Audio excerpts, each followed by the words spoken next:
सखी सहेली।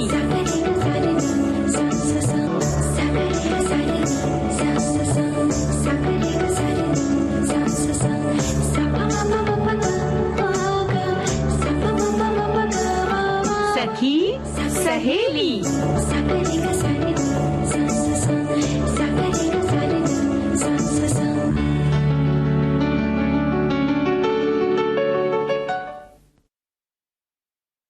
वाले हमारे सभी श्रोताओं को और चंचल मंदाकिनी आपको भी मेरा नमस्कार। और सभी सुनने वाली सखियों और सखाओं को मंदाकिनी जोशी का नमस्कार। साथ में मेरे साथ हैं चंचल भी, आपको भी नमस्कार। नमस्कार नमस्कार। हमारे सभी जो सुनने वाले हैं रेडियो सेट के सामने बैठ गए हैं और इंतजार कर रहे हैं कि आज की पिटारी में भाई क्या खुलने वाला है। बिल्कुल। तो हम बता देते हैं, आज भाई हम बात करेंगे बहुत सारे कुछ अच्छे अच्छे से विषय हैं। हमारे श्रोताओं ने भी इन पर लिखना शुरू कर दिया है। हाँ। कि कई बार गलती जाने या अनजाने हमसे हो जाती है, तो उसको सुधारने के लिए या अपने संबंधों को वापस से पहले की तरह बेहतर करने के लिए हम क्या करें, उसकी माफी मांग लें। और एक बड़ा छोटा सा और प्यारा सा शब्द है, इसे हम मैजिकल वर्ड भी कहते हैं, यह सॉरी। अगर ये ना कहा जाए तो कई बार मन में वो खटास सी पलती रहती है कि देखो गलती भी की और एक सॉरी भी नहीं बोला गया इनसे। तो ये एक बड़ा मैजिकल सा वर्ड है, अगर आप कह दें तो रिश्ते पहले की तरह बहुत अच्छे बन सकते हैं, सुधर सकते हैं। इसके बारे में बात होगी, लेकिन बहुत ज्यादा बोलना भी अच्छा नहीं ना, इसलिए थोड़ी थोड़ी लगाम हमें भी लगानी होगी। और इस पर हम बात भी करेंगे कि बोलना है लेकिन संभल कर बोलना है आपको। और एक बात हम करेंगे हमारी संस्कृति और फैशन पर। बिल्कुल। और जब जब दौर बदलता है, फैशन का दौर भी बदलता है। फैशन यानी क्या, एक दौर आता है, एक चलन होता है, इसी को हम फैशन से जोड़ देते हैं। खासकर इसे हम लिबास से जोड़कर देखते हैं, लेकिन सिर्फ लिबास ही नहीं, इसके साथ पहनने जाने वाली और भी बहुत सारी चीजें हैं। या कई बार हम कहते हैं ना कि भाई इस तरह के गानों का चलन है, इस तरह की फिल्मों का चलन है, आजकल पर्दे ऐसे चल रहे हैं, आजकल हेयर स्टाइल ऐसी चल रही है। फैशन हमारी पूरी जिंदगी से जुड़ा एक शब्द है। हाँ जी। खाली हमारे सलवार कुर्ते या हमारी साड़ी से जुड़ा शब्द नहीं है जी। हमारी सोच से जुड़ा भी है कि आप किस तरह की चीज को अडॉप्ट करते हैं, आप किस तरह की चीजों को पसंद करते हैं। बिल्कुल। और कई बार ये भी होता है चंचल कि फैशन कुछ चल रहा होता है लेकिन हमें वो चीज पसंद नहीं होती, तो वो हमारे फैशन में शामिल नहीं होती है ना। तो हमारी मान्यताओं से भी ये जुड़ा है। इसके अलावा भी बुधवार का दिन है तो कुछ व्यंजन की बातें भी होंगी। और हमारी जो बड़ी कहते हैं ना कि सुगढ़ सखियां हैं जो रसोई के काम में बहुत होशियार हैं, हाँ, उन्होंने व्यंजन विधियां लिखकर भी भेजना शुरू किया है। तो बातें तो होती रहेंगी, लेकिन साथ में गाने सुनना भी जरूरी है। तो चलिए पहले सुनते हैं ये प्यारा सा गीत।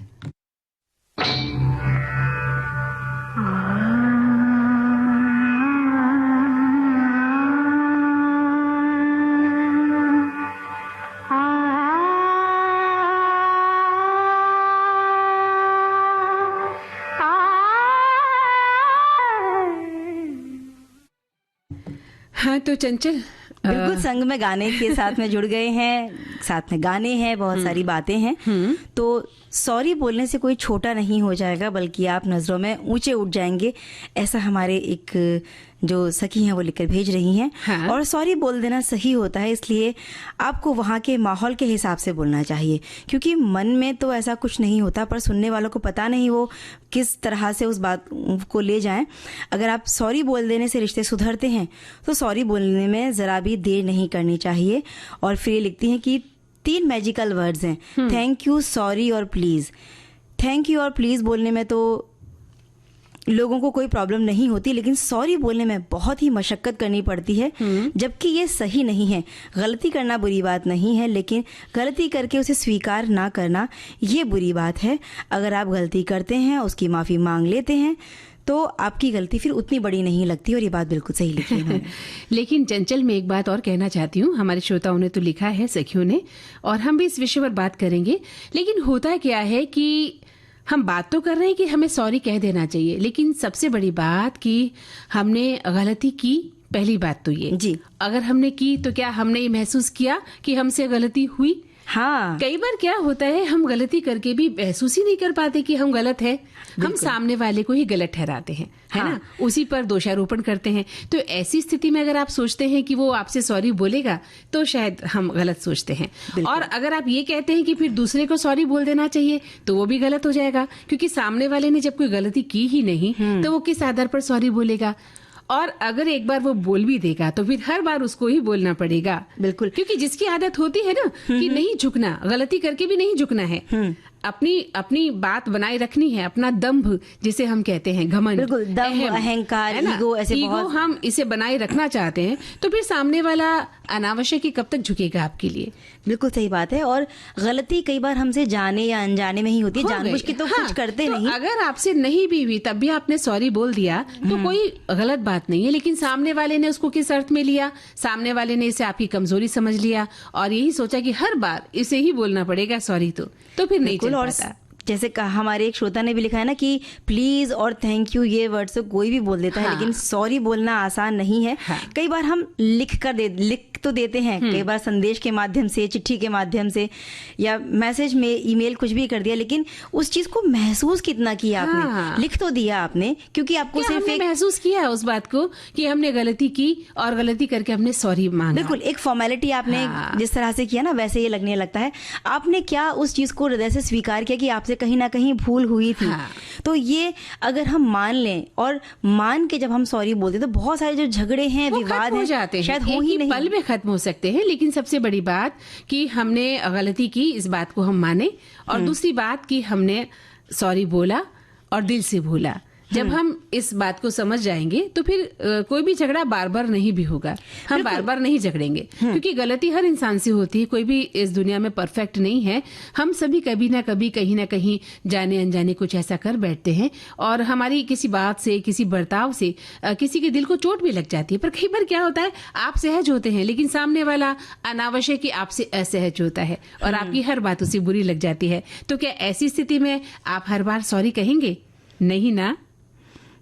सॉरी पर बहुत सारी बातें हमारे जो सुनने वाले हैं वो भी लिख रहे हैं। एक ने तो लिखा है कि सॉरी कहने से आप गलतियों को मानते हैं और ये संदेश देते हैं कि आप समझदार हैं और सजीव भागी होते हैं, जिससे संवाद में सुधार हो सकता है, संबंधों का मजबूतीकरण। सॉरी कहने से आपके रिश्ते को मजबूती मिलती है क्योंकि ये आपके साथी को दिखाता है कि आपकी समझदारी और सहमति के बारे में भी आप सोचते हैं। हमारे श्रोता ये भी लिख रहे हैं कि सॉरी बोलने से बनती है बात, ये विषय मुझे इतना अच्छा लगा है कि मैं क्या बताऊं। मतलब इन्हें बहुत पसंद आया है आज का ये विषय, और आना भी चाहिए क्योंकि ये विषय है भी ऐसा ही। और आगे आप लिखते हैं कि मैं विविध भारती परिवार को धन्यवाद देना चाहती हूँ कि उन्होंने सखी सहेली में ये विषय चुना। सही बात है, सॉरी बोलने से बात बनती है। कल की बात में किसी से गुस्सा थी, मैंने एक बार उसे गले लगाकर सॉरी बोल दिया, हमारे बीच सब कुछ ठीक हो गया। इसलिए छोटी छोटी बात में हम लोग मुंह फुलाकर बैठ जाते हैं या कई दिनों तक दूसरों से बात नहीं करते। ऐसा ना करें, एक सॉरी बोलकर देखें तो सही आपकी बात कितनी मतलब सुधर सकती है। बिल्कुल, नोक झोंक वाली बात जहां तक है कि मजाक में, मस्ती में हमने किसी को कुछ कह दिया, वहां सॉरी ना बोलें तो भी चलता है। लेकिन कुछ रिश्ते ऐसे होते हैं जहां माफी ना मांगी जाए तो रिश्ते बड़े बिगड़ते हैं। और एक चीज और है मंदाकिनी जी, कई बार घर में भी हम बचपन से क्या सिखाते हैं बच्चों को, चलो कोई बात नहीं, तुम छोटे हो, सॉरी बोल दो। तो सॉरी कहने में उम्र का या ओहदे का कोई मायने नहीं रखते। बात यह है कि गलत कौन है और सही कौन है। तो जिसने गलती की है माफी उसे मांगनी चाहिए। सबसे बड़ी बात। दूसरी बात, जितने मतलब उसने हिम्मत करके अगर माफी मांगी, क्योंकि माफी मांगना भी छोटी मोटी बात नहीं, तो उतना ही बड़ा हृदय रखते हुए, विशाल हृदय से सामने वाले को आप माफ भी कर दें, क्योंकि माफी मांगने से ज्यादा माफ करने वाला बड़ा होता है। जी बिल्कुल सही कहा आपने। लेकिन वही आपने जैसा कि कहा कि जब हमने गलती की है तो इस बात को हम पहले महसूस करें कि हाँ हमसे गलती हुई। हम ये सोचते हैं कि हमसे गलती हुई ही नहीं तो फिर हम सॉरी भी नहीं मांगेंगे। इसलिए सिर्फ सॉरी कह देना या लिख देना बहुत आसान होता है, मुश्किल है उस माफी को दिल से महसूस करना। माफी मांगना अगर इतना आसान होता तो दुनिया में लोग अपनी गलतियों को स्वीकार करके माफी मांग लेते और ये झगड़े विवाद होते ही नहीं, है ना? और ऐसे नहीं कि हम गलती करते जा रहे हैं माफी मांगते जा रहे हैं, ऐसे नहीं होना चाहिए। तो इस पर एक बड़ी अच्छी हास्य सी कविता इन्होंने एक लिखकर भेजी हमारे श्रोता ने। चलती ट्रेन की खिड़की से पान मसाला थूक दिया उसने, छींटे मेरी शर्ट संग मुंह पर पड़े, देखकर सॉरी कह दिया उसने। बड़ा बेफिक्र सा हो गया मैं, किनारे बस की अपनी सीट पर सामान खिड़की से फेंक कर ऊपर बस में सॉरी कह दिया उसने। फुटपाथ पर मस्ती से चला, अपने को सुरक्षित मानकर मैं साइकिल सवार के पीछे से ठोक कर बगल से गुजरा और सॉरी कह दिया उसने। जीन्स और शर्ट में मर्दानी चाल से वो लड़का लग रहा था मुझको। हटाया जब सामने से मैंने हटाया जब सामने से मैंने अपने, बिना बोले तमाचा जड़ दिया उसने। तो नई पीढ़ी, नए रंग ढंग, नए लुक में ये हम सबको रोज ही तो दिखते हैं। कोई पहचान पक्की अब नहीं मिलती, हुई गलती कोई तो सॉरी कह दिया उसने। बिल्कुल, तो ऐसा ना हो कि सुंदर बात कही है कि रास्ते में आप चले, किसी ने आपको साइकिल से टक्कर मार दी और सॉरी बोल के चला गया। उसने इस बात को कितना इजी में ले लिया है ना। तो हल्के में ना ले, अपनी गलती को महसूस करें और दिल से यानी कि समझ कर सॉरी बोलना है। एक श्रोता लिखते हैं कि कभी कभी ना चाहते हुए भी हम अपनी हरकतों या बातों से किसी को चोट पहुंचा देते हैं। दूसरे व्यक्ति की भावनाओं को समझें, सोचें कि आपके कारण दूसरे व्यक्ति ने क्या महसूस किया होगा। कभी कभी हमसे ऐसी गलतियां हो जाती हैं जिनका हमें बहुत पछतावा होता है। माफ़ी मांगना आसान नहीं होता, खास कर तब जब आपको सही शब्द नहीं मिलते। ये बात भी सही है। हम सोच सोच के ही रह जाते हैं कि अब किस मुंह से माफ़ी मांगी जाए। जब बहुत गिल्ट होता है अपने अंदर, बहुत ज़्यादा अपराध बोध से हम घिर जाते हैं, तो लगता है कि अब माफ़ी भी किस मुंह से मांगी जाए। बिल्कुल। एक साथी लिखते हैं कि एक सॉरी से बन सकती है बिगड़ी हुई बात। भाई पहले तो ऐसी स्थिति ही नहीं आए हम सभी की ये कोशिश हो, किंतु यदि आ भी गई है तो घबराने की बात नहीं है, क्योंकि हमारे पास सारी सॉरी वह अस्त्र है जिससे हम बड़े से बड़े घाव रूपी बिगड़ी बात को बना सकते हैं। लेकिन ध्यान रहे कि वो सॉरी शब्द भी अपने हृदय की अंतरात्मा से निकला हुआ होना चाहिए और स्वयं के पश्चाताप से परिपूर्ण होना चाहिए। नहीं तो सॉरी कहकर आगे बढ़ने वाले तो अपने समाज में बहुत सारे लोग हैं। बिल्कुल सही बात है। एक श्रोता लिखते हैं कि हमें अपने 3 साल की छोटी पोती की बात पे बड़ी हंसी आती है। वो अपने बड़े भैया की पढ़ने लिखने की चीज़ें वहाँ छिपा लेगी और फिर परेशान होकर जब खोजते हैं तो और सारी चीज़ें इसी शैतान के पास मिल जाती हैं और वो तोतली भाषा में सॉली भैया कहकर सबको हंसा देती है। क्या बात है। तो ये तो उसका अबूझपन है, उसका बचपना हुआ। लेकिन बड़े लोग जब ऐसा करते हैं तो फिर बुरा लगता है ना। अगर बड़े लोगों से ऐसी गलती होती है तो वो माफ करने लायक नहीं होती है। एक श्रोता ने लिखा है कि सॉरी से बिगड़ी हुई कोई भी बात बन जाती है। जब हम सामने वाले से माफी मांगते हैं तो वो दिल से होनी चाहिए, वहीं गलती दिल से स्वीकार होनी चाहिए। और गलती स्वीकार करते हुए सॉरी कहेंगे तो सामने वाला दिल से हमें माफ भी करेगा और रिश्ते प्रगाढ़ होते जाएंगे। बिल्कुल।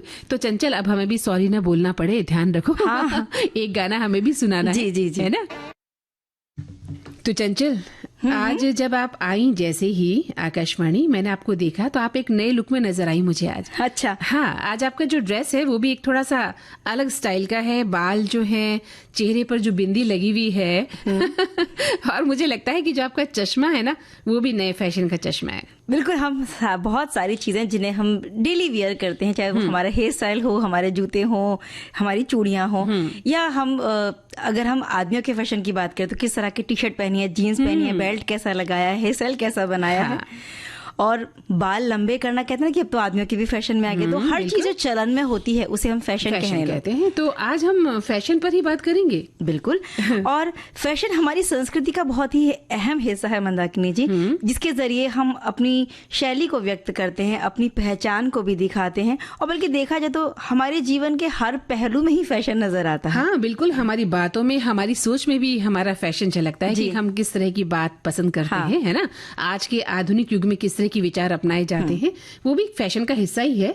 तो ये सिर्फ हमारे कपड़े या उनसे जुड़ी जाने वाली जो है एक्सेसरीज से जुड़ा हुई बात नहीं है, बल्कि हमारे मूल्यों और शालीनता को भी दर्शाता है। ये विभिन्न देशों और प्रांतों की संस्कृति को भी दर्शाता है फैशन। बिल्कुल। और कपड़े इससे कहीं ज्यादा है, जैसा भी आपने कहा, समाज का प्रतिबिंब है। हमारे मूल्यों, विश्वासों और दृष्टिकोण का एक प्रतिनिधित्व भी करता है फैशन। हम क्या कपड़े पहन रहे हैं, सामाजिक स्थिति को हम व्यक्त करते हैं, और इस तरह से हम अपने व्यक्तित्व को व्यक्त करके अपनी पहचान का संकेत भी देते हैं। बिल्कुल सही कहा। और इस तरह फैशन और लोगों के पहनावे के बीच एक सांस्कृतिक संबंध भी होता है। फैशन ने पूरे इतिहास में समाज और संस्कृति में महत्वपूर्ण भूमिका निभाई है। इसके अलावा लोगों की शालीनता और मूल्य जो हमारी संस्कृति के बहुत करीब जुड़े हुए हैं, वे सभी फैशन में परिलक्षित होते हैं। हमारी संस्कृति का एक पहलू जो लगातार विकसित हो रहा है, वही है हमारा फैशन। बिल्कुल। और हाल के वर्षों में फैशन और समाज के बीच संबंधों में रुचि भी बहुत बढ़ रही है लोगों में। बहुत सारे जो शोध इन पर होते रहते हैं, जो विद्वान हैं उनके अध्ययन भी बताते हैं कि फैशन सामाजिक, आर्थिक, सांस्कृतिक और राजनीतिक जो कारक हैं उनसे भी प्रभावित होता है और संस्कृति और समाज को एक नया आकार भी देता है। बिल्कुल बिल्कुल सही कहा आपने चंचल। और फैशन और समाज के बीच संबंधों को अगर हम समझें तो ये भी देखते हैं कि कपड़े जो है सामाजिक स्थिति का संकेत भी कैसे दे पाते हैं। लेकिन जो फैशन सिर्फ धन संपत्ति का प्रदर्शन करने के बारे में ही नहीं होता, ये हमारे व्यक्तित्व, हमारी पहचान को व्यक्त करने का एक सशक्त साधन भी हो सकता है। बिल्कुल, हम किस तरह के कपड़े पहनते हैं और हमारे व्यक्तित्व, मान्यताओं, सांस्कृतिक विरासत का प्रतिबिंब ये बन सकते हैं। और हमारी पहचान को मुखर करने का तरीका तो ये रहा ही है। पारंपरिक कपड़ों के माध्यम से उनकी सांस्कृतिक पृष्ठभूमि को भी हम दिखाते हैं और नए अनोखे डिजाइनर कपड़े पहनकर कई बार भीड़ से अलग भी बन जाते हैं। बिल्कुल, जैसे कि आज आप लग रही हैं। और देखिए, फैशन जो उद्योग है ना, उसने भी एक बहुत बड़ा रूप ले लिया है चंचल। हाँ। हमारा समाज का एक महत्वपूर्ण हिस्सा भी बन गया है फैशन उद्योग, और ये एक प्रमुख आर्थिक शक्ति है जो रोजगार प्रदान भी करता है और देश के राजस्व उत्पन्न करने में एक बहुत बड़ी भूमिका भी निभा रहा है। हालांकि इस क्षेत्र में चुनौतियां भी कम नहीं हैं। बिल्कुल सही बात है। और हमारे श्रोता लिखते हैं कि फैशन सिर्फ कपड़ों से कहीं ज्यादा है। ये हमारे समाज का प्रतिबिंब है, हमारे मूल्यों, विश्वासों और दृष्टिकोण का एक बड़ा प्रतिनिधित्व करता है। जिस तरह से हम कपड़े पहनते हैं, उनके जरिए हम अपनी सामाजिक स्थिति को दिखाते हैं और अपनी पहचान का संकेत देते हैं। बिल्कुल, एक श्रोता लिखते हैं कि हमारी संस्कृति और फैशन, अब मुझे लगता है कि फैशन के चक्कर में हम अपनी संस्कृति से दूर होते जा रहे हैं और ये बात बिल्कुल भी अच्छी नहीं है। फैशन को तो अपनाएं ही, लेकिन साथ में हमारी संस्कृति को भी अपनाना चाहिए। आपको उतना ही जितना फैशन को अपना रहे हो, और फैशन के लिए संस्कृति को पीछे नहीं छोड़ना चाहिए। एक श्रोता लिखते हैं कि फैशन की दुनिया रंगीन मानी जाती है। इसमें समय समय से बदलाव होते रहते हैं। जो पहनावा आज प्रचलित है वह कई वर्षों बाद उसका प्रचलन नहीं होगा और कई बार हम पैसे के अभाव में बहुत सारे कपड़े नहीं खरीद पाते हैं, बहुत समय तक नहीं रहते हैं, लेकिन हर मौसम का प्रभाव इस पर पड़ता रहता है, फैशन पर। बिल्कुल सही कहा। एक श्रोता ये भी लिखते हैं कि अपनी संस्कृति जो है बहुविध संस्कृति है और भारत में एकता के साथ ही बहुविधता प्रचलित भी है। तो इस दृष्टिकोण से देखा जाए तो फैशन भी बदलता रहता है, किंतु फैशन वो अच्छा जिसमें अपनी शालीनता नजर आए। और फैशन उद्योग पर समय का जो प्रभाव है वो फिल्म संसार का ज्यादा प्रभाव है। नायक और नायिकाएं हमारे फैशन के मूल में रहते हैं, जो हमेशा ही हमारी शालीनता को प्रदर्शित करने में मदद नहीं अपितु विकृति उत्पन्न करते हैं। लेकिन फैशन वह अच्छा जो हमारी संस्कृति और शालीनता को उभारने में समर्थ हो। बिल्कुल सही बात है। लेकिन अब थोड़ा सा विराम लेते हैं, गाना सुन लेते हैं और फिर आगे बढ़ेंगे। बिल्कुल, और फिर से मिलते हैं कार्यक्रम में। छोटे छोटे बच्चों के साथ धूल मिट्टी में खेला करता था। संगीतकार सचिन देव बर्मन। बहुत ही बूढ़ा किसान एक गीत गाया करता था। एक बूढ़े किसान का गीत मेरे दिल में घर करता गया। रंगीला रंगीला रंगीला रे रंगीला आमर छड़ियर बंधु कोई कोई गला रे बंधु रंगीला रंगीला शाम सवरे। ऐसी बेमिसाल कहानियाँ आपको मिलेंगी सिर्फ विविध भारती पर। विविध भारती, आपका जीवन संगीत। चंचल, अंतराल के बाद हम फिर से अपने सखियों और सखाओं का अभिनंदन करते हैं, स्वागत करते हैं। और हम बात कर रहे थे फैशन और हमारी संस्कृति से जुड़ी हुई बातों को लेकर। तो फैशन का मतलब ये नहीं है कि आप फूहड़ तरीके से कोई भी कपड़े पहन लें या दिन ब दिन कपड़ों का छोटे से छोटे होते जाना और इस तरह का कोई भी पहनावा पहनना फैशन नहीं कहलाएगा। कि जब आप चार लोगों के बीच में अगर जाकर बैठते हैं या कहीं भी ऐसी कोई भरी सभा में जाते हैं, भीड़ वाली जगह पर जाते हैं, तो वहां लोग अगर आपको अनुचित नजरों से देख रहे हैं तो ये हमें समझना होगा कि हमारा जो भी पहनावा है, चाहे हमने उसे फैशन का नाम दिया होगा, लेकिन कहीं ना कहीं वो हमारे लिए उचित नहीं है। वो बेढंगा हमने पहन लिया और हमारी संस्कृति के खिलाफ भी है ना। और ये चीजें सिर्फ किसी स्त्री पर या महिलाओं पर नहीं, पुरुषों पर लागू नहीं, सभी के लिए है। हाँ। कई बार हम अपने बच्चों को भी, अगर हम छोटे बच्चों की बात करें, हम कई बार छोटी बच्चियों को ऐसे कपड़े पहना देते हैं जो अनुचित नहीं लगते हैं। वो भले ही छोटी है, लेकिन हम उन्हें भी ऐसे कपड़े पहनाएं जो हास्य का कारण न बने, जो अनुचित नजरों का कारण न बने, है ना। फैशन के नाम पर हम अपने बच्चों को भी ऐसा नहीं बना सकते। हमें कपड़ों को मर्यादित रूप से पहनना आना चाहिए और तभी वो वास्तविक फैशन भी होगा। और आपने देखा, हमारे अगर हम पुरानी संस्कृति पर नजर डालें, अगर जैसे एक श्रोता ने फिल्मों पर बात कही कि हम फिल्मों से फैशन सीखते हैं। पुरानी नायिकाएं तंग चूड़ीदार पजामा पहनती थी और आज भी लौट कर वो फैशन जब आता है तो पहनावा कितना सुंदर लगता है। और कई बार वो सिर्फ उस पर्टिकुलर उस जो भी स्क्रीन पर पहनने के लिए उस सीन की वो अगर मांग है, तो उन्होंने वो कपड़ा पहना है, उसे आप ये मत समझिए कि वो आपके लिए भी उचित है। और आप किस जगह जा रहे हैं ये समझ आप में जरूर होनी चाहिए कि आप किसी पार्टी में जा रहे हैं, किसी पूजा में जा रहे हैं, आप पारिवारिक फंक्शन में हैं, तो उसके अनुरूप आपका पहनावा होना चाहिए। यही सही फैशन की मांग होती है। बिल्कुल। हमारे एक श्रोता लिखते हैं कि संस्कृति हमारी भाषा, हमारे रीति रिवाजों और यहाँ तक कि हमारे कपड़ों के विकल्पों को भी आकार देती है।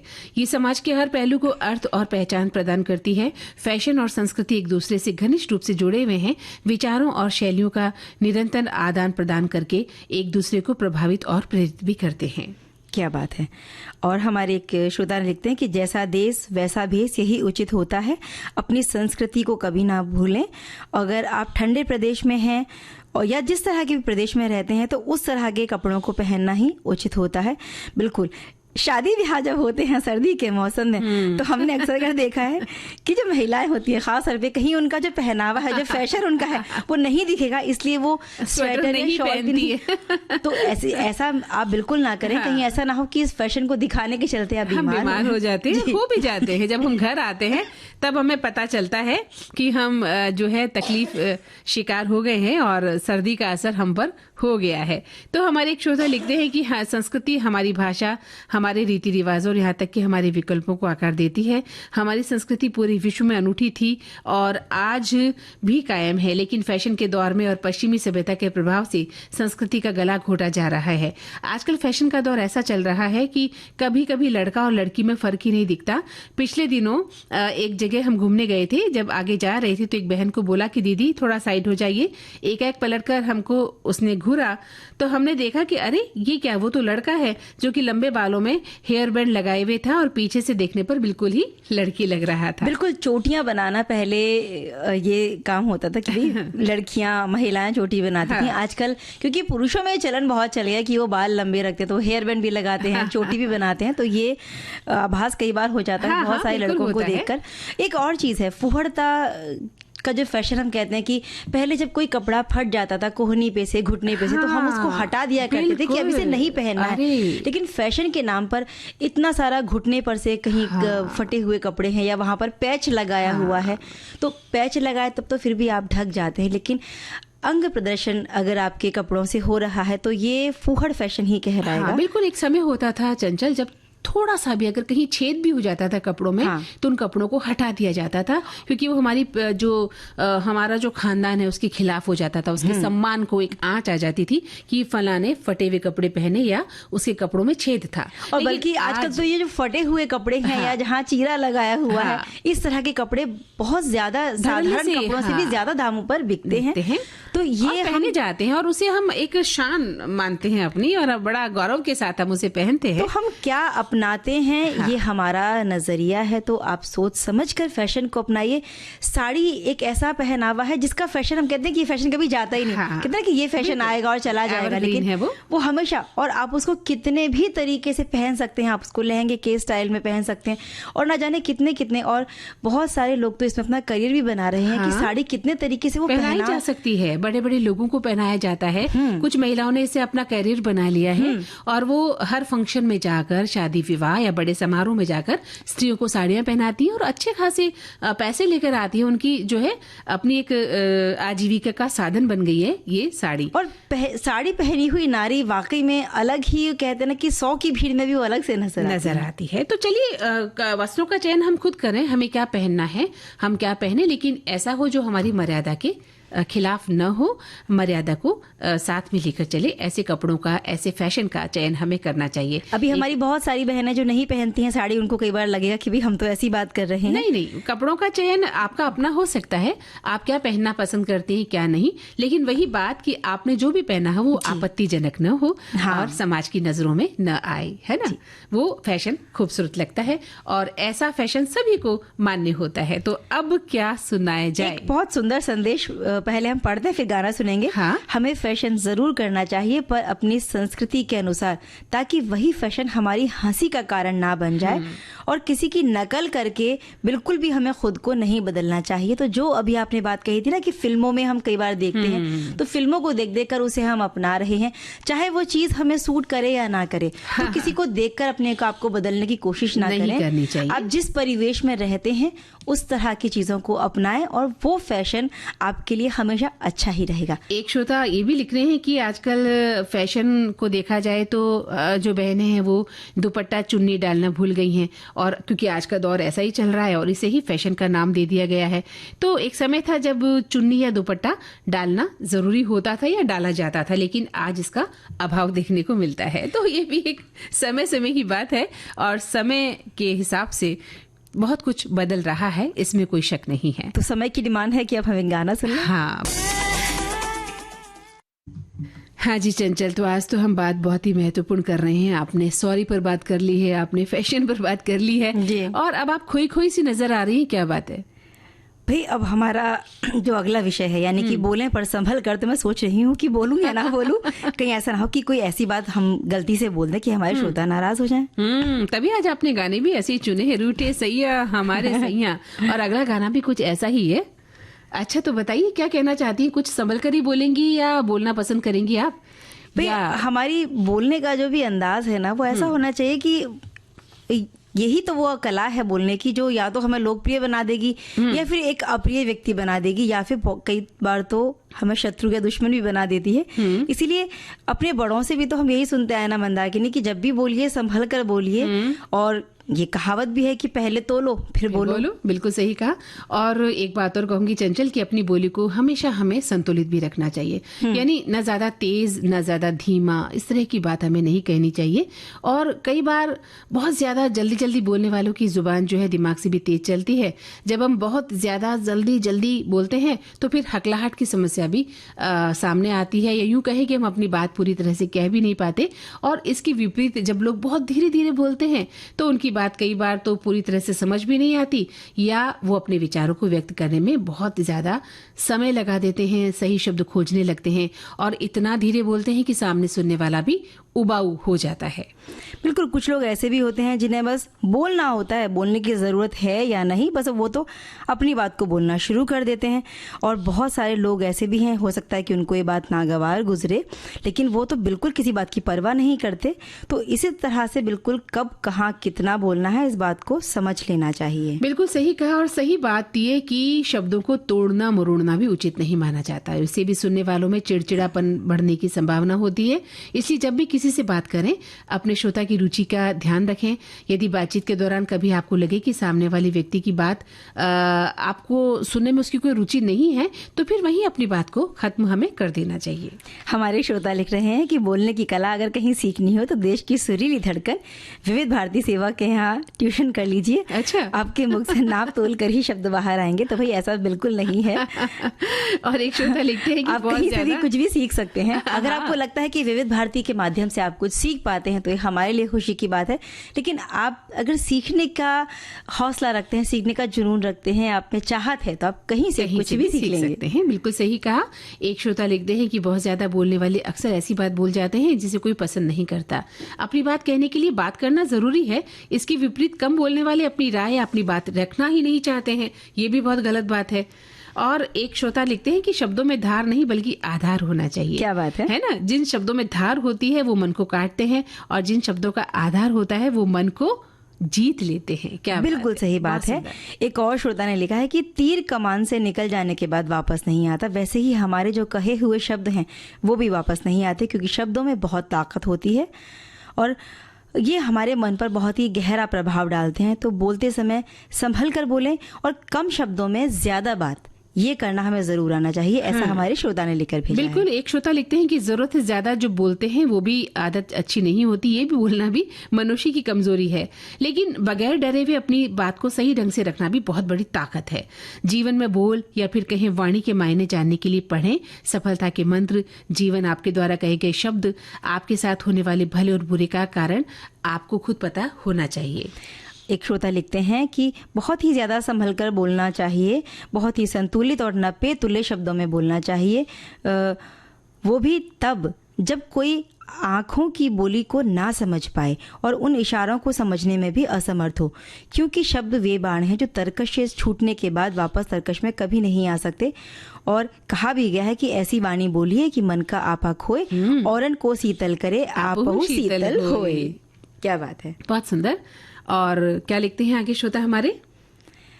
एक और श्रोता ने लिखा है कि वास्तव में शब्द हमारे हृदय के प्रेम की अभिव्यक्ति हैं। हम अपने शब्द का चुनाव सोच समझ कर करना चाहिए। आखिर शब्द ही तो हैं जो दोस्त को दुश्मन और दुश्मन को दोस्त बनाने की काबिलियत रखते हैं। हथियार या चोट के घाव तो भर जाते हैं, पर शब्दों के घाव हमेशा ताज़ा बने रहते हैं। हम जब भी कुछ बोलते हैं तो हम अपने आप को ही प्रस्तुत करते हैं, इसलिए हमारे व्यक्तित्व की पहचान हमारी बोली ही है। हमें जब भी बोलना हो तो कुछ सोच समझकर बोलें, सही ढंग से बोलें, वही अच्छा है। और अब अगर हम बहुत ज़्यादा बोलेंगे तो हमारे श्रोता कहेंगे कि भाई हम कह रहे हैं संभल कर बोलने, और हम नहीं, कहीं लगाम नहीं दी बोली को। चलिए तो अब सुना देते हैं। बहुत सारी सब्जियां आने लगी हैं और हमारे एक सुनने वाले ने गर्मा गर्म सूप की एक रेसिपी लिखकर भेजी है, और जो हेल्थ कॉन्शियस लोग हैं उनके लिए तो बड़ी अच्छी है। तो ये इन्होंने बताया है कि 1 कटोरी बारीक कटा हुआ पालक, पत्ता गोभी, फूल गोभी, हरी मटर के दाने, मतलब हरी मटर के दाने, गाजर, बीन्स, इन सारी सब्जियों को बारीक काट कर ले लें, और 1 कटोरी सब्जी है यानी, और 1 लीटर पानी में इनको उबालने रख दें। जब ये अच्छे से उबलने लगे तो सारी सब्जियां इस पानी में डाल दें। एक छोटी कटोरी में आधा चम्मच जितना कॉर्नफ्लोर मिलाकर इसमें डाल दें, और स्वाद अनुसार नमक और कटा हुआ टमाटर डाल दें। अगर प्याज और लहसुन आप खाते हैं तो हरे पत्ते जो हैं प्याज के वो भी डाल सकते हैं, और लहसुन के हरे पत्ते भी इसमें डाल सकते हैं। थोड़ा सा स्वाद के अनुसार काली मिर्च का पाउडर, अगर मीठा पसंद करते हैं तो थोड़ा सा इसमें गुड़ डाल दीजिए। जब ये सारी सब्जियां उबलकर अच्छे से पक जाएं तो थोड़ा सा मक्खन डालकर गर्मा गर्म सूप का आनंद लिया जा सकता है। जी, तो एक और व्यंजन मैं आपको बताना चाहती हूँ कि ये मूली और चावल के आटे से बनने वाला एक व्यंजन है जिसे हम कहते हैं मुरौरी। क्या बात है। अगर आटा नहीं है तो आप चावल भिगा कर पीस सकती हैं, और इसमें आप अपने आवश्यकता अनुसार मूली घिसकर, धनिया की पत्ती, मिर्ची, अजवाइन, नमक मिलाकर इसका गीला आटा तैयार कर लें। तवा गरम करें, तेल लगाकर थोड़ा उसे चिकना कर लें। अब इनको कलछी या हाथ से फैला लें। ये गीला है तो अच्छी तरह से फैल जाता है, तो राई के तेल या कोई भी तेल से आप इसे सेक सकती हैं। सॉफ्ट, मुलायम और खाने में बेहद लजीज होते हैं। ऐसे आप कोई चटनी अचार के साथ इसे खा सकती हैं, पर हमारे घर में इसे टमाटर की मीठी चटनी के साथ खाया जाता है, ऐसा लिखती हैं। और गुड़ जरूर खाते हैं, साथ में मूली को पचाने में गुड़ बहुत अच्छा पाचक है। तो आटा को बहुत ज्यादा पतला नहीं करना, फिर नहीं तो चीला बन जाएगा। इसलिए पलटने से टूट भी जाता है, इसलिए थोड़ा सा मोटा रखें। धनिया, टमाटर, लहसुन की चटनी के साथ आप खाएं और हमें भी खिलाएं। क्या बात है, बड़ी चटपटी और बहुत कहते हैं कि पौष्टिक ये रेसिपी है, तो जरूर हमारी सखियां इसका आनंद लेंगी। हम आनंद लेंगे गीत का। बिल्कुल।